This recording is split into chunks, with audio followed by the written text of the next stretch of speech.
Hi, I'm Lou Rosalia, and this is Crew Call. Is the next generation prepared to either lead, follow, or quit? Today on Crew Call.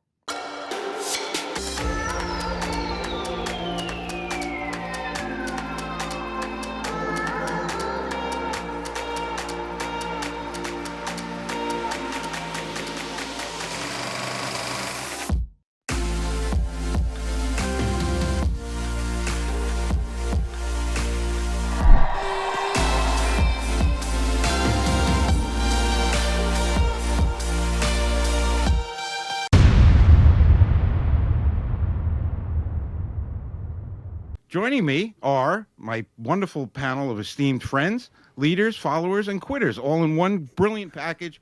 Mr. Frank Scacciaferro, Mr. Joe Scacciaferro, and Mr. Scott Glozzi. Welcome, guys. What's up, Lou? I don't know if I've ever quit anything before. I've never quit anything in my I life. was gonna say, whoa. See, I was just going for the panel reaction because that's what we're going to be discussing. We've got a whole age range of people. Well, let me start here. I was reading the New York papers, and they were talking about the coming up generation, the millennials, and maybe the generation before that, and they were kind of bashing them a little bit about, how they getting a bad rap of not wanting to. They think they're really confident. They don't really want to listen to the older people or give them the time of, more experienced people with wisdom. So that's kind of where the setup was. And I thought I'd go down to the whole process. And since we've got a great group of age and experience, pretty much analyze that a little bit. Joe, you've had the most experience dealing with a few generations of people, older and younger. Do you see this generation thing as do you think they find it difficulty or are they unwilling to learn? I think they get a bad rap, actually. Let me qualify what you just said, because it's an interesting statement. I never believe that generations are qualified as a group. Okay. They're individuals. There's always individuals. There's performers. There's laggers. There's leaders. There's followers. That always is what it is. That's the mix of a generation. Right. But what I do see is they're a little bit more exposed or confident, or they're a little less intimidated by new environments. And I've thought about this a lot, and because it's just my own curiosity, kind of my own social experiment. Is it social media that they grew up with, which gave them, their own group, a larger group than the rest of us when we grew up in neighborhoods of 15 extended friends?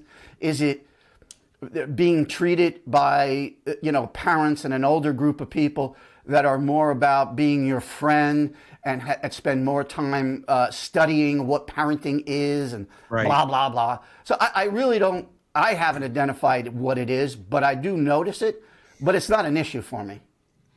Yeah, and I think the intimidation thing, saying that they are less intimidated, was an important factor. And I think you may be right, Joe, because of the exposure they have to such a wide variety of things. We never did. We had a phone, right? And how many people did we call? That was it. You couldn't even stumble upon it without being actively calling somebody. Frank, you became a professional at a pretty young age. Do you think you were groomed differently than, say, somebody coming into the business or the workplace at about 21, 22, 23 years old? Yeah, absolutely. Absolutely. I mean, like you said, I was doing it at least exposed to it, whether I was actually professionally working. I was just exposed to a crew of people at that level already, when I was 7. And it's funny, I still work with a lot of those same people. Rick Cypher, I've known him since I was a little kid. I was going to say, you're still working with the 4-year-olds. No, but so it was just I kind of was almost forced to grow up quickly. Yeah. And not in a bad way. It was just I was exposed to all this stuff, so I kind of had to learn to be older at a young age. Which personally, I think that helped me be able to advance in my now more professional career, because like you said, I had that confidence and I'm going to try and say this word, comfortability. Holy crap, I can't say that at all. What? I was just gonna say, and you were comfortable. Yes, I'm comfortable with working with people that might be a little more older than me, and I don't take it as being intimidated by that. It's actually an advantage. Yeah, Gloss, on the opposite side of that, in terms of business experience relative to the industry you're in now, production, media and production, you came in green. So you didn't go to school for it, for broadcast, but you're adapted extremely well. You're doing very, very well. You've got your own company, obviously, Urban Visuals. Do you think you were treated fairly coming into the business because you didn't have that frank experience, or you weren't already older and established and just moving around positions or careers? I kind of did get the Frank experience because So? the guys who brought me in, but yeah, I think I was treated fairly. I don't like saying something's fair. I mean, life isn't fair. You get opportunity. Opportunity comes and goes. If you're prepared, you'll be okay. But coming into the industry new and not knowing anything, I was just kind of lucky because I had Frank and Joe to kind of take me under their wing and let me know, like, this is how it is. You're in a cutthroat business now. You have to learn, you have to adapt, and you have to listen to us basically and let us guide you until you're ready to go grow on your own. So I was lucky, but I think I was treated fairly. There's a couple examples of where I wasn't treated fairly, like in studio, being a new person, specifically at a network I won't name, but there was a director there who had such an ego, and he knew I was new. And at the end of the day, I won't tell the whole story, but at the end of the day, I didn't go back. I didn't get to work there again because I was a little bit too wide on my camera shot, and the director knew I was new, so that was it for me. So I guess certain people have shorter leashes with new green people, as you said. But I think for the most part, I was lucky enough to be treated fairly, and I was guided correctly, I guess. Lou, before you start, let me add one thing, and we joke about it all the time, but it's critical. Both of these guys, and I'm going to go to Scott first, played sports. And growing up in a sports environment is this, because you have different degrees of professionals, and I'm talking about college sports, high school sports, but you have different degrees of experience. And you have to learn to adapt to your team and be part of that team and create within your team. People who don't have that experience really miss out. It's in a band if you're doing the same thing, but sports are critical, and they're both products of sports. Frank obviously has the additional opportunities, but Scott has a big part of that was because he came up through the ranks of sport and then became a leader in sports. Right. Yeah, I could see how that clearly relates. Yeah. Joe, I want to building stick off with of that you. really quick. I think what Joe said is perfect because I think you have to be a good follower in order to one day be a good leader. You know what I mean? You need to be able to take direction and and follow the correct people in order to lead one day. And having good leaders is critical, in that growth and and coming up through the ranks. So I'm just going to keep saying it. I was very fortunate to have the correct leaders in that position. I agree. Joe, I wanted to ask you, in terms of when the first question we had, you opened with the fact that you really didn't care about the generations. You just looked at people as people. Do you adjust your behavior when you're dealing with different generations? And if you do, should everybody do that? Is that an overall technique? Again, I wouldn't say generations. I would say people. Yes, you do. You have to be able to not phony up, but you do need to be able to relate to them in their sphere. So you need to be able to talk to, a senior, somebody who's 20 years older than me, and I need to be able to relate to somebody who's 20 years younger than me. And they're not the same people. They don't have the same thing. So you learn to adjust your behavior. That doesn't mean you have to conform to their behavior. It means it's sort of multilingual. You have to be able to speak their language, because if they only speak Spanish and you only speak English, you're not going to communicate well. But if you're fluent in both languages, then you can. And I think that's one of the things I've learned to do throughout my entire life, not just my career, was to adapt immediately to what I'm hearing and what I sense as their culture. Yeah, I agree. Frank, in terms of communicating well, have you ever run into anyone that's younger than you that you really couldn't kind of relate to, and therefore you didn't share the experiences you had when you probably should have, and they could have benefited from it? You mean professionally or just like? No, we can go personal or professional, whatever. I mean, yeah, it's you kind of have to speak to them a little differently, I guess, and kind of try and relate to them a little differently. But I've always been on that, kind of fence where I could either talk to people that are a little bit older than me or talk to people that are a little younger or exactly my age. Right. But as far as experience, like Gloz and I were just doing a shoot with a couple of people that are a little less experienced than us. One happens to still be in college. And yeah, I'm not going to get too deep into certain technical things unless they, would ask that type of question.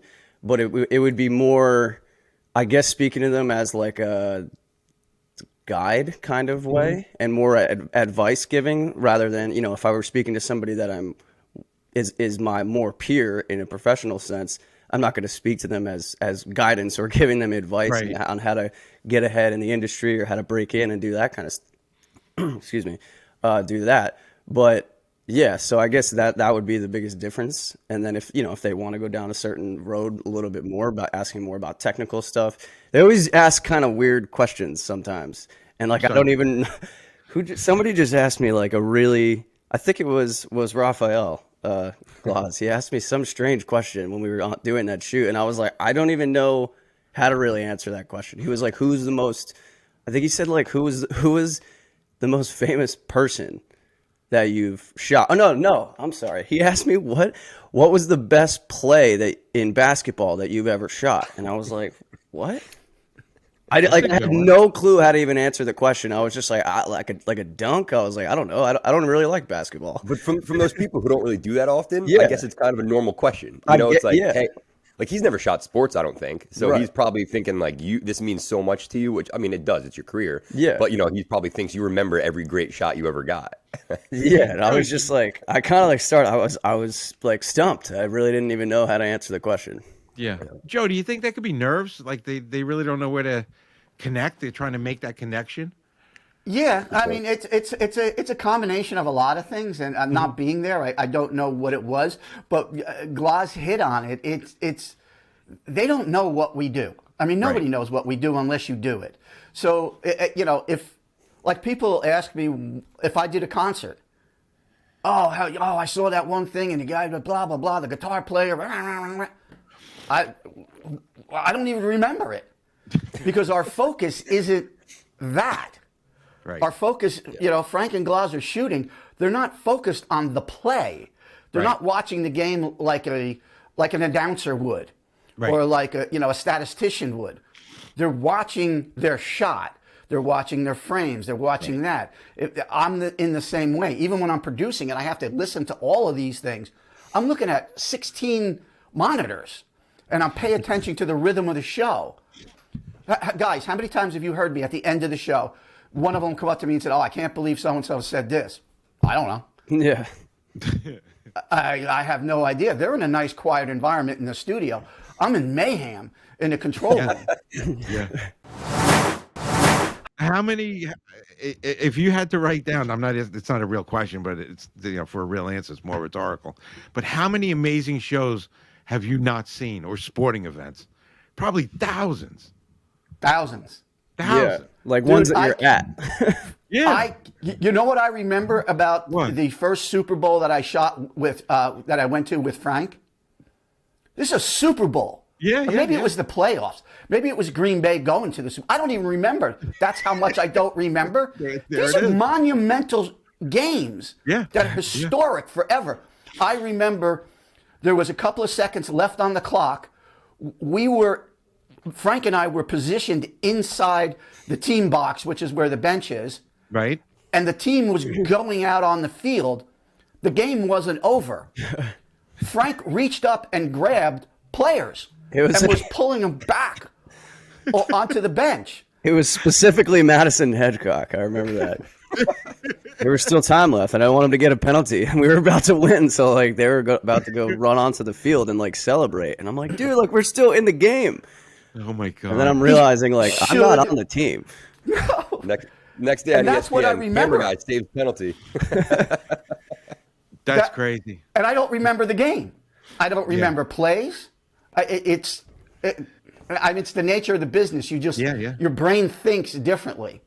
Yeah, and you were able to step out, and that's what kind of made the imprint. That's Yeah. really, really Because if you fascinating. start paying attention to that, you're gonna not be doing what you're supposed to be doing. Yeah, You're not clearly. gonna be paying attention to like when the game ends in 4 seconds and we win, there's gonna be just like craziness running into the middle of the field. You know what I Yeah. mean? So I got to prepare where I'm going to be, what I want to be next to, and how to move throughout that sea of people Yep. and not get Yep. lost or drop my camera or do something, that's going to hurt me. Yeah. And you're not thinking about, oh, there's 2 seconds left in the game. We're about the team that I'm working with very closely forever is about to win the Super Bowl. It's not like I'm not going to enjoy the moment. It's me supposed to capture them enjoying the moment. It's not my moment. You know what I mean? Yeah. Yeah, it's interesting. You know what? This I is a have little off topic, but I what's have so funny that you just said, Frank?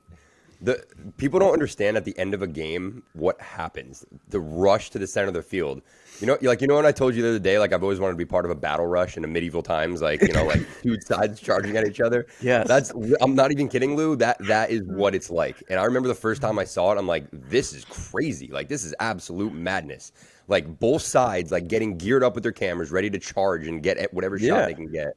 It's nuts. And it's a Absolutely fight. crazy. It's a fight for everybody to get into that position, and you can't get discouraged if you happen to be somebody that gets blocked by another person or doesn't get the shot that you had in your mind that you were painting all week. You're like, oh, I can't wait to do this. The sun's going to be perfectly there, and the players are going to come right over to me and like shoot that, and then you get blocked by somebody. Like that's it. That's what this business is. That's like. Reposition yourself, or So what happened before we get back to the topic? So what happened to that orderly line you always see where everybody's one team goes this way, the other team goes this way? It stopped in high school. Yeah. They don't. The pros don't. I mean, it's insane. But I want to add to that. And Lou, you've worked me with enough, and I do the same that I do everywhere. I'm the same thing. I'm usually way ahead of the reality of the moment. Right. If it's short term, like what Frank's just described, I'm already figured out what has to happen from that moment to the next moment to the next moment, where my crew has to be, what's going to happen, how do I get them in positions. I'm already we have to pack and get on the plane and leave. Yeah. I have to be that far ahead. And as Frank's describing, I can't enjoy any of the moments. All those glory moments with trophies being held up and things happening, I remember none of it. Even celebrations in the locker room. Because I'm putting a camera up here and I'm putting a camera over there. And if I see one of my cameras getting blocked, I'll go over and pull people out of the way so my cameras can get in. What Glass described is it. And Frank wasn't kidding when he said it's a fight. I've gotten into brawls with people. Because I don't care. My guys are getting the shot because I'm not going home and missing that moment. Yeah. Because it is that moment. That's it. Doesn't Those come back guys again. You're fighting with are the same as you though too. So that's what makes it even more intense. Yeah. Everybody needs that shot.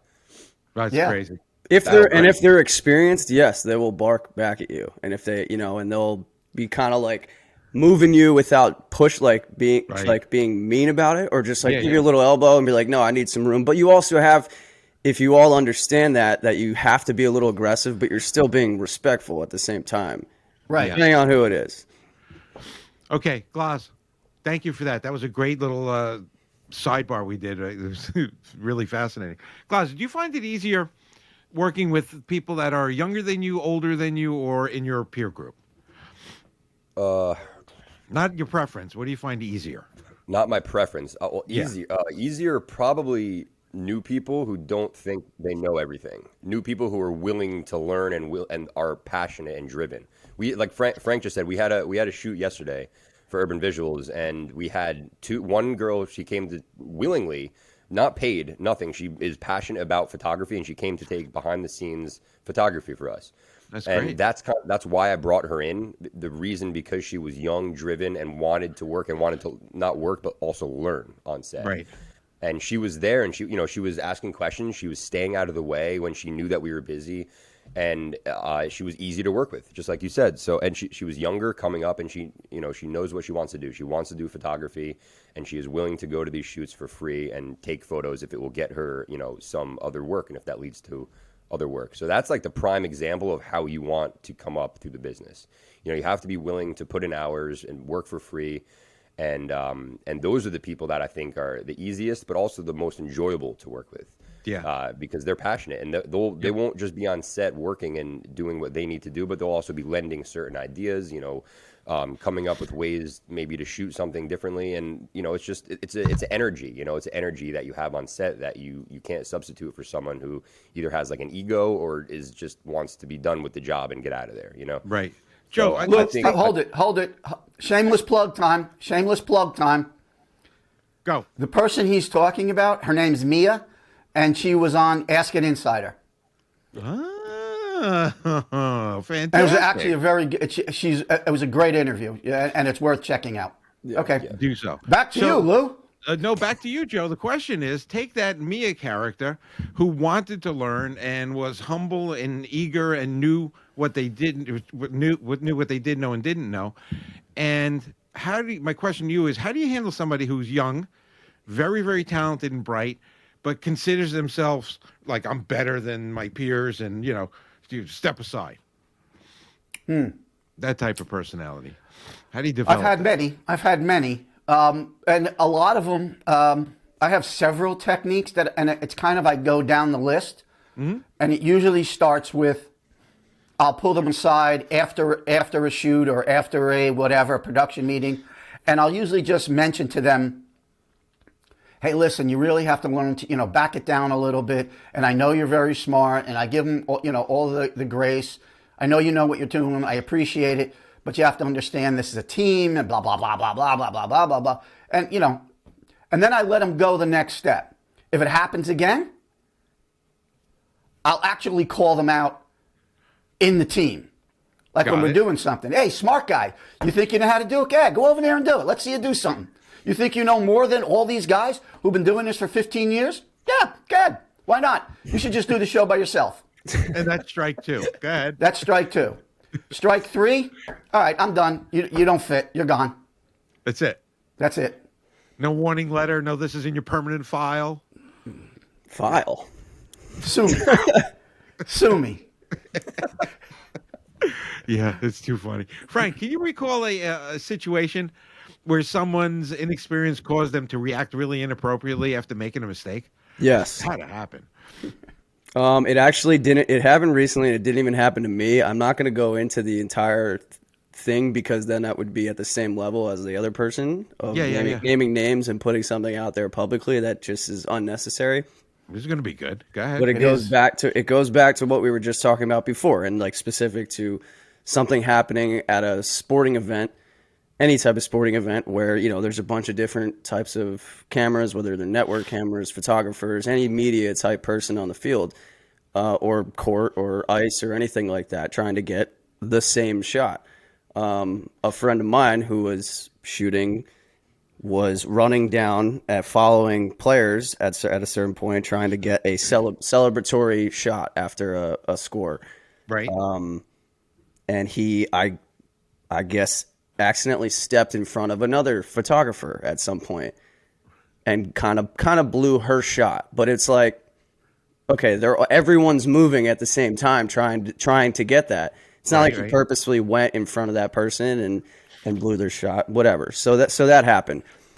If I'm that photographer or camera person or whatever that got blocked, I'm either, first of all, probably not gonna get blocked because I'll see it happening, and I'll make sure that I either get in next to the other person so I don't get blocked and everybody gets the shot or whatever. But what I also wouldn't do, and this is the bigger inexperienced part, is taking the photo that the guy blew your shot 3 days later and putting it on social media, saying don't be this guy, and putting this whole paragraph behind it, basically calling him out for him missing the shot. You know, and it's just, and then like starting this whole thread. You can't you can't see who the other person is, but it's just it just shows like a lack of inexperience across the board of. You don't do that. In the moment, if you were really annoyed about it, then go up to the person and say something to them.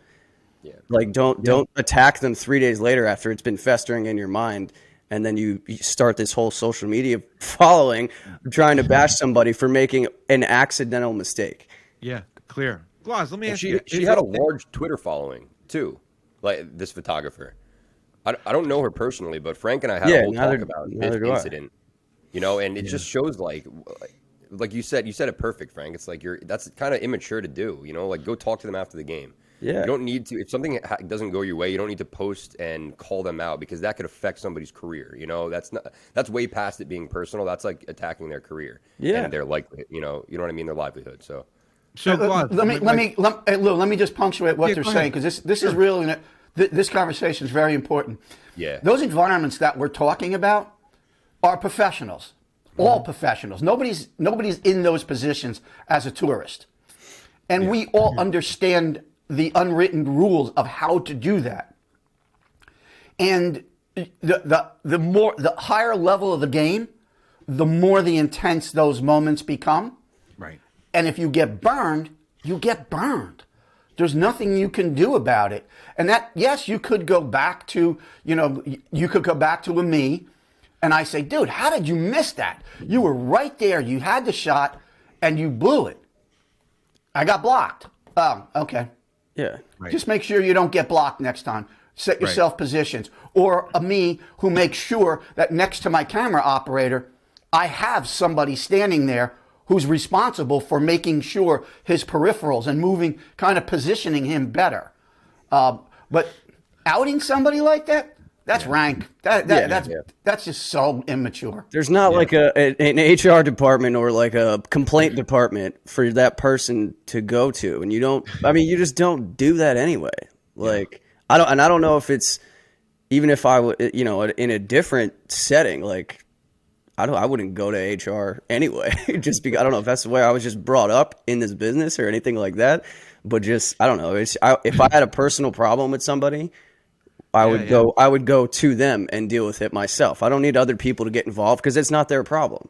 Yeah. Right. Yeah. Speaking of complaints, Joe, what do you do and how do you handle somebody like we were talking about here? If they were on the on your crew and they got really way out of line, which this seems to have been, how do you handle that? The same disciplinary conversation that I would have. Mm-hmm. I would have this conversation, but I would do it in a professional manner, and I would explain that everything we're saying, I would explain. Right. This is the nature of the beast. This is our job. This is what everybody's job is. These guys, a lot of the photogs, they make a living on selling that shot. Right. So they're going to battle for that shot. And, they're not there a lot. Most of them are independents, and they sell, independently. Right. So, and then the videographers are doing the same thing. Yeah. So you can't take this stuff personally. You have to get better at what you do within the confines of the parameters of the gig. Again, both of them mentioned going, if I send a crew to a red carpet, no matter what it is, if I send a crew to a press conference, a huge press conference on the steps of the Capitol building, you got to be prepared for, you can't say that, oh, I'm with CBS, excuse me, this is my position. It doesn't work that way. Yeah. No. You don't have to be rude, but you do have to stand your ground. Yeah. So that's what I would do. I would have the conversation, and hopefully they would learn from that. But again, I'm battling, which is something I've never had to do in the past years, is I'm battling a social media. I'm battling, I have 20,000 followers that think I'm right. Okay, go work for them. Yeah, Facebook friends really aren't your friends. They're just called right, friends. Exactly. Yeah. Frank, do you ever recall having said something that was beyond your position to somebody? And if so, what was their react? Well, I'm confused. What do you mean beyond my position? Like Joe, me saying something? Like, I'm trying to think of the words. Joe, do you any help with that? Yeah, if you started directing other camera operators in a studio. Whoa. No, I don't do that. I've been. That's the answer there. I don't. I'm not the director. I'll give people help if they ask a question, or especially if it's a show that I know and they don't, they're coming in for the first time. I'll obviously give them pointers of stuff, or if they're asking a question of just where positioning and that kind of stuff. But I won't like go out of my way to tell people or tell a director like do it this way or something like that, because it's not my place unless they ask for that help. I've been in environments that other people do that.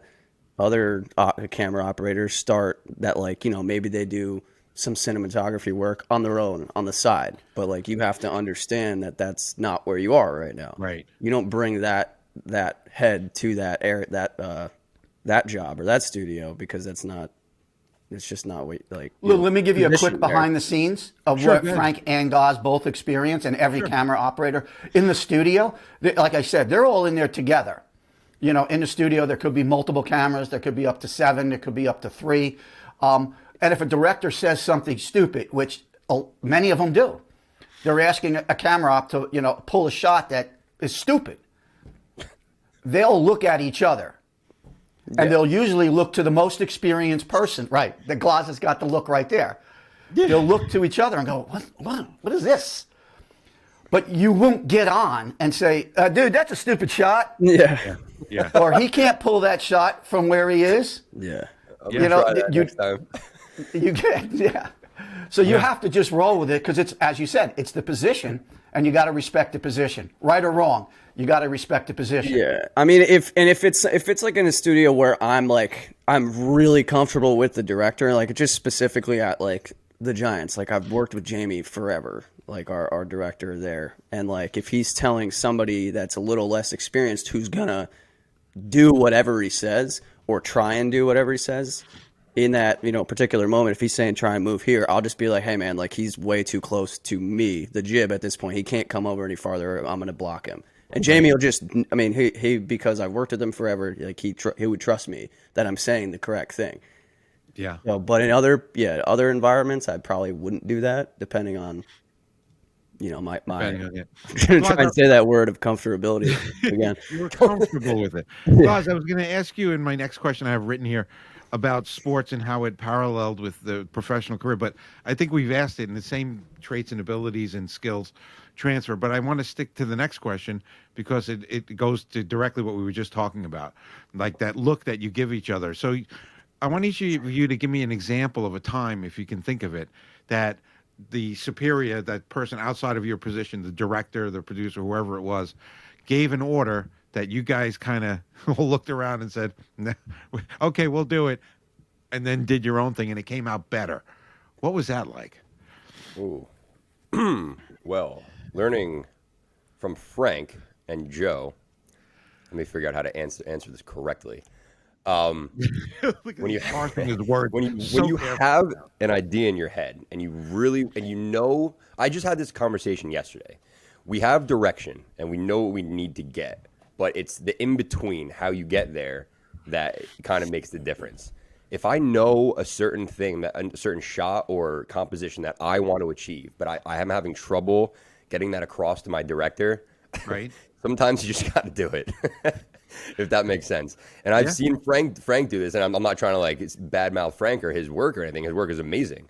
But I've worked with him before in like the 4th of July. I remember there was at Coney Island, there's so many things that the director was trying to communicate to us and have us do, but there was just a better way to do it with our setup. All right, yeah, no problem. I got it. Well, I don't know why my radio's here, but hey, director, yeah, no problem. I'll get the shot. And then he says yes, but then in the flow of the show, if it looks great, the director takes it, and that's it. Even if you had a predetermined plan on how to get there, we are professionals in that we know how to accomplish and how to get these certain shots that the director wants, and that's our job. He can communicate what he wants, and he can show us what he wants, and give us direction on how to get there. But at the end of the day, if we have a better way of doing it, we can tell him and suggest here, I have a better idea, and this is how we'll get there. But he always has the ultimate say. So sometimes if there's a way, he's just battling you, and he wants something so specific, or she wants something so specific, you just got to kind of sell your shot. We talk about selling your shot a lot. That's what we do. Here's the best way to do it, and I will show you how to do that. And if you don't like it, I'm probably just gonna try it anyway.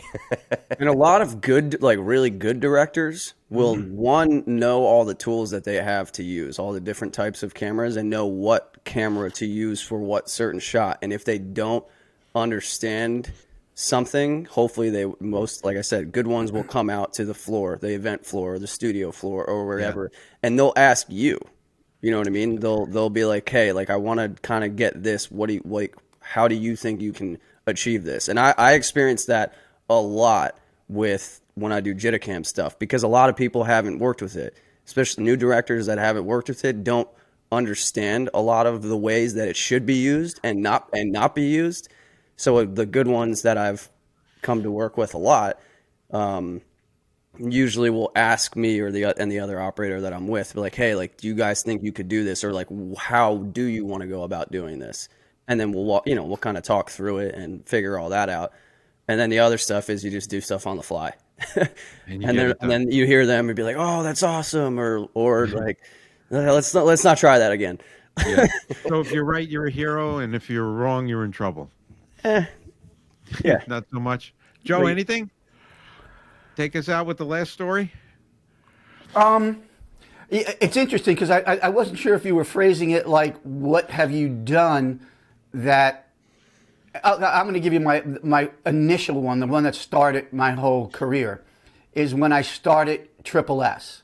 Okay. It went against every smart person's advice.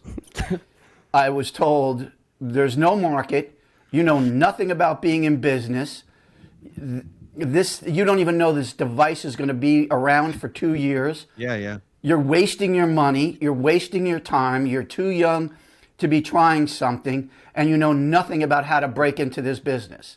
And this came from very wise family members who were in business. This came from industry people. This came from everybody. Yeah. And I did it anyway because I just knew I had to take the shot, and I knew I had to try it. And if you put the onus on me, I'll succeed out of spite. I will keep battling just because I'm going to prove I was right.